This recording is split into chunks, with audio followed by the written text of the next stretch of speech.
कोई प्रश्न नहीं करेगा बीच में भी। कथम इदम जल जीवन चक्रम शिथिलम भवति किम कारणम क रक्षोपाय तस्य कृते किम करणीयः सर्व सर्वम अद्य विचारणीयम। कथम इदम जीवन कथम इदम जल जीवन चक्र शिथिली भवति। वर्षा का जो जल है वो कभी कम बरसात होती है, कभी अधिक वर्षा होती है, आप लोग भी देखते हो। तो ऐसा क्यों हो रहा है, उसके लिए सभी लोग विचार करते हैं कि कथम इदम, कथ्य यानी कैसे, इदम यानी यह, जल जीवन चक्र, जल का जो जीवन है, जल ऊपर से नीचे आता है फिर वापस वाष्प बन के ऊपर जाता है, ऐसा शिथिली भवती, कमजोर क्यों हो रहा है, खराब क्यों हो रहा है। किम कारणम, किम यानी क्या कारण है, क्या कारण है ऐसा। किम रक्षोपाय, इसकी रक्षा के क्या उपाय हैं। तस्य कृते किम करणीयम, तस्य यानी उसके, जल की रक्षा के लिए, कृते यानी के लिए, किम यानी क्या, करने यानी करना चाहिए, कि हमें ऐसा क्या करना चाहिए जो जल की रक्षा को करे। सर्वम अद्य, सर्वम यानी सभी लोग, अद्य यानी यहाँ पर आज, विचारणीय, विचार कर रहे हैं कि जल की रक्षा कैसे की जाए, जल को सुरक्षित कैसे रखा जाए। आगे देखिएगा, वैज्ञानिका नाम मते, वैज्ञानिकों के मत में, जो अनुसंधान करते हैं उन लोगों के मत में कहते हैं कि भूमि ताप वृद्धि एवं अस्य मुख्य कारणम। भूमि, भूमि के ऊपर ताप वृद्धि, वृद्धि यानी बढ़ना, ताप यानी गर्मी, भूमि के ऊपर गर्मी का बढ़ना, एवं अस्य, एव यानी ही, अस्य यानी यह, यही मुख्यम कारणम, मुख्य कारण है। आप देखते होंगे गर्मी बहुत अधिक पड़ती है, सर्दी भी अधिक पड़ती है, तो सर्दी भी बढ़ी है और गर्मी भी बढ़ी है, जिससे क्या हुआ, पर्यावरण अव्यवस्थित हो गया हमारा। ताप वृद्धि, गर्मी के कारण, च मानवानाम आधुनिक जीवन शैली कारणात भवति, अंडरलाइन कीजिएगा। ताप वृद्धि किम कारणम, ताप यानी गर्मी के बढ़ने का क्या कारण है, मानवानाम आधुनिक जीवन शैली, हमारी आधुनिक जीवन शैली, जैसे हम क्या करते हैं, मोटरसाइकिल का प्रयोग करते हैं, स्कूटर का प्रयोग करते हैं, कार का प्रयोग करते हैं, घर के ऊपर एयर कंडीशनर चलाते हैं, तो उससे क्या होता है, गर्मी निकलती है, उससे धुआं निकलता है, जो पर्यावरण को धीरे धीरे गर्म करता है। हम्म जीवन शैली कारणात, इस जीवन शैली के कारण ऐसा हो रहा है। एवं मनुष्यम एवं कारणम सिद्ध्यति, और मनुष्य ही इस कारण को सही कर सकता है। देखो, जब हमने किसी चीज को बिगाड़ा है तो हम उसी चीज को वापस सही भी कर सकते हैं, ऐसी बात नहीं। थोड़ी हमें कोशिश करनी होगी, थोड़ा हमें प्रयास करना होगा। जैसे हम थोड़ी थोड़ी थोड़ी दूर के लिए मोटरसाइकिल का प्रयोग करते हैं, कार का प्रयोग करते हैं, तो हमें कुछ थोड़ी देर पैदल चलना चाहिए। हम्म हम घर के बाहर प्लास्टिक को फेंक देते हैं, ऐसा नहीं करना चाहिए, कचरे के डब्बे में डालना चाहिए और हमें एक जगह उसको नष्ट कर देना चाहिए। तो पर्यावरण की सुरक्षा आप और हमारे हाथ में है, अन्य किसी के हाथ में नहीं है। पूर्वम नदीनां प्रदूषणम तस्मात् जलानां न्यूनता तथा वर्षा ह्रास च वर्षाया अनियमितम वितरणम भवति। देखिएगा, पूर्वम यानी पहले, नदी नाम प्रदूषणम, नदियों का प्रदूषण, जो स्वच्छ नदी या स्वच्छ जल जो हिमालय से आता है, पहाड़ों से आता है, हम क्या करते हैं, उस नदी के अंदर गंदा जल डालते हैं। जो भी दूषित जल होता है उस साफ पानी में मिला देते हैं, जिससे वह साफ पानी भी खराब हो जाता है। तस्मात जलाना न्यूनता, और जब वह पानी धीरे धीरे खराब होने लगता है तो वह पानी धीरे धीरे खराब होता है, तो वह पानी धीरे धीरे कम होने लग जाता है और वह प्रदूषित होने लग जाता है। ततः, और जल के प्रदूषित होने से वर्षा हास, हास का अर्थ होता है कमी, लिख लीजिएगा, निशान लगा लीजिएगा, वर्षा की कमी, वर्षाया अनियमितम, कभी वर्षा का अधिक होना, कभी वर्षा का कम होना, यह अनियमितता कहलाएगी। वितरणम भवती, कभी बरसात अधिक होती है, कभी वर्षा कम होती है। अब आपने देखा होगा अपने ब्यावर में बरसात इस बार बहुत कम हुई, ज्यादा नहीं हुई। क्यों, तो कभी कभी तो हम देखते हैं कि बहुत बरसात होती है, कभी कभी हम देखते हैं बहुत कम बरसात होती है। तो ये हमारे कारण हो रहा है। तेन क्वचित जल प्लावनम क्वचित जलाभाव च भवति।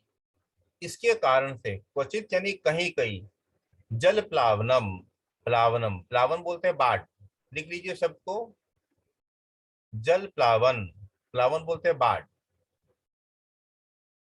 जलाभाव, जल की न्यूनता, कभी कभी हम देखते हैं हमारे घर में 2-3 दिन पानी नहीं आता तो हम पानी के लिए कितना तरसते हैं, थोड़ा कम पानी में नहाते हैं, बर्तन भी थोड़ा कम धोते हैं, कपड़े भी थोड़ा कम धोते हैं। और यदि पानी आएगा ही नहीं हमारे घर में तो क्या होगा, सोचो। इसलिए हमें इस तरह की परेशानी का सामना नहीं करना पड़े, इसके लिए हमें जल को स्वच्छ रखना होगा, शुद्ध रखना होगा, नदियों को प्रदूषित नहीं करना होगा। तस्मात सस्य हानि। और जब वर्षा कम होती है, वर्षा कम होगी तो क्या होगा, सस्य हानि। सस्य बोलते फसल, सस्य बोलते हैं फसल, गेहूं, चावल, चना, दाल, सब्जी और फल, ये सब कम आएंगे। और गेहूं, चना, दाल, सब्जी, फल को हम किसी भी कारखाने में नहीं बना सकते, ये हमें प्राकृतिक रूप से मिलते हैं। और इन सभी चीजों के लिए किसकी जरूरत होती है, जल की। और बिना जल के कुछ भी नहीं हो सकता। ततः, इसलिए खाद्य न्यूनता तस्मा जीवन चक्र च शिथिली भवति। और अन्न की न्यूनता, खाद्य अन्न, खाने का अन्न, गेहूं, चावल, चना, दाल, मक्का, बाजरा, ये सब हमारे खाने के अन्न है। तस्मात, उस कारण से, जीवन चक्रम से शिथिलम भवति, इस कारण से जीवन चक्र धीरे धीरे शिथिल हो रहा है।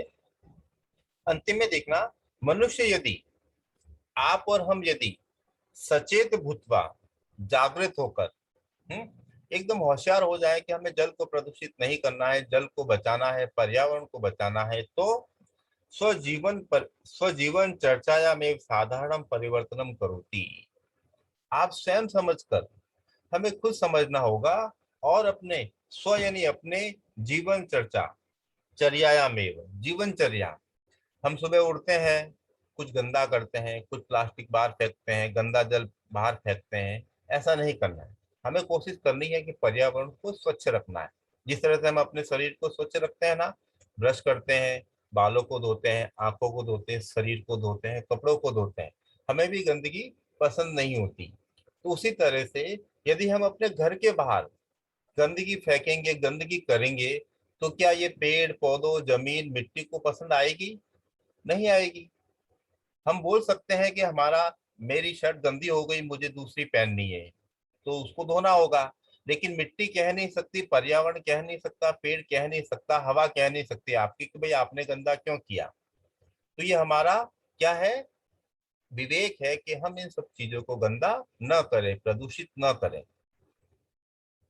यदि प्राकृतिक जीवन शैली आचरती, यदि हम प्राकृतिक तौर से जीने की कोशिश करें, प्राकृतिक का तात्पर्य, थोड़ा हम कम जल का प्रयोग करें, बाहर धुआं कम हो, इसका हम कोशिश करें, जल के अंदर कम से कम हम प्रदूषित चीजें डालें, और प्राकृतिक जीवन शैली, प्रकृति के अनुसार हम थोड़ा थोड़ा जीने की कोशिश करें, तो ये सब चीजों का समाधान संभव है।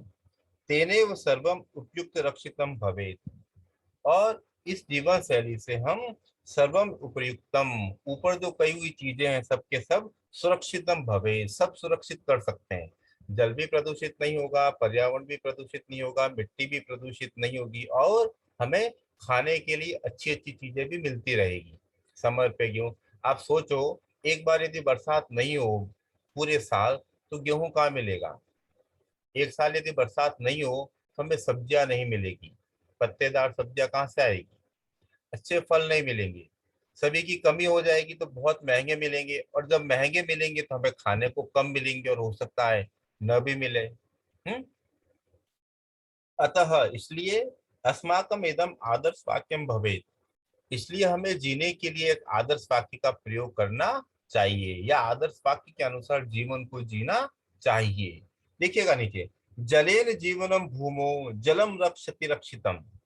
क्या कहता है, जलेन जीवनम भूमो, जल के द्वारा ही जीवन है, किसका, भूमो, भूमि का, और जलम रक्षति रक्षितम, और हम यदि जल को रक्षित करेंगे, जल को प्रदूषित होने से बचाएंगे, तो भूमि भी हमारी जीवित हो जाएगी। हम यदि भूमि को पूरा गंदा कर देंगे, भूमि को पूरी प्रदूषित कर देंगे, तो हमारा गेहूं कहाँ पैदा होगा? फैक्ट्री में तो बनेगा नहीं।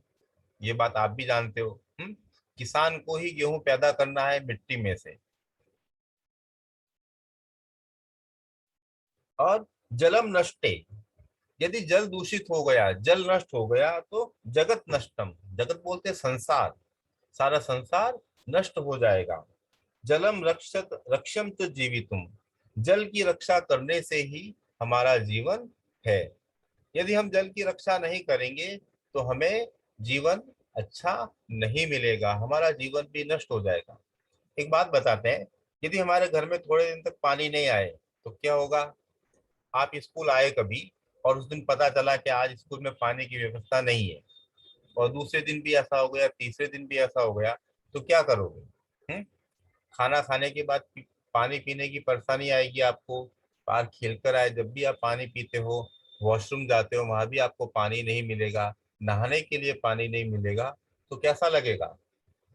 अच्छा लगेगा या बुरा लगेगा? बुरा लगेगा, स्वाभाविक, क्योंकि मुझे भी जरूरत है जल की, आपको भी जरूरत है।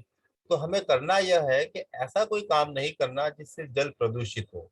अर्थात पानी को अधिक नहीं फैलाना है। पानी देना है तो आप पेड़ों में पानी दीजिए, पेड़ों में पानी देना बुरा नहीं है। पेड़ों में जितना पानी दोगे, वह पेड़ आपको उससे अधिक पानी देगा, क्योंकि वो जल का संग्रह करता है। दूसरी चीज, हम जितना अधिक भूमि को नुकसान पहुंचाएंगे, जितना अधिक भूमि के अंदर केमिकल डालेंगे, हम्म जैसे साबुन है, शैम्पू है, और बहुत कुछ चीजें है, एसिड है, ये सारी चीजें हम यदि जमीन में डालेंगे, तो जमीन खराब हो जाएगी एक दिन। और जब जमीन खराब हो जाएगी, तो आपको गेहूं कहाँ से मिलेगा, सब्जी कहाँ से मिलेगी, फल कहाँ से मिलेगा? किसान भी सारी चीजें स्वच्छ भूमि पे ही उत्पन्न कर सकता है, खराब भूमि पे नहीं उत्पन्न कर सकता। और आप हम तो किसान है नहीं। हम्म हम पैसा देकर खरीदते हैं। तो हमें जल को स्वच्छ रखना अति आवश्यक है। बिना जल के जीवन की कल्पना संभव नहीं है। हाँ, कोई प्रश्न किसी का बेटा?